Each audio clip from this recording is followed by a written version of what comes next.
నేను already explain చేసినప్పటికీ నా ఫ్లైట్ వీడియోస్ కింద ఇంకా కమెంట్స్ వస్తూనే ఉన్నాయి. అంత తింటున్నావు, ఇంత తింటున్నావు అని. So let me tell you more clearly. నార్మల్‌గానే మనం ట్రావెల్ చేస్తుంటే ఆకలేస్తుంది. అట్లాంటిది గ్రావిటేషనల్ ఫోర్స్‌కి అగెయిన్స్ట్‌గా ఉన్నప్పుడు, ఎర్త్‌కి కొన్ని వేల కిలోమీటర్లు దూరంగా ఉన్నప్పుడు అక్కడ హ్యూమిడిటీ తక్కువ ఉండడం వల్ల మనకి నోరు ఎండిపోయినట్టు అనిపిస్తుంది. ఆకలి, దాహం ఇలా వెయ్యవు గానీ ఏదో డిఫరెంట్‌గా అనిపిస్తుంది. దానివల్ల మనం ఎంత తింటున్నాం, ఏం తింటున్నాం అని తెలీదు. Our senses take it all. And this is scientifically proven. కావాలంటే వెళ్ళి గూగుల్ చేసుకోండి.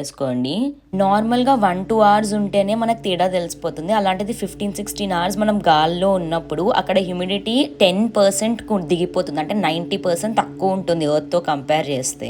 అండ్ ఫ్లైట్ వాడు థాలీలాగా తెచ్చి పెట్టేస్తాడు. వాళ్ళు ఎంత పెడితే మనం అంతే తింటాము. వాళ్ళేమి ఎక్కువ పెట్టారు. అండ్ రెండోసారి అడిగితే కూడా పెట్టారు. అయిపోయిందని మొహమాటం లేకుండా చెప్పేస్తారు. మీకు 1 minute షార్ట్ లో అట్లా అనిపిస్తోందేమో గానీ that is very much normal. మీకు తెలిసిన వాళ్ళు ఎవరైనా ఫ్లైట్ లో ట్రావెల్ చేస్తే వాళ్ళని అడగండి, మీకే తెలుస్తుంది.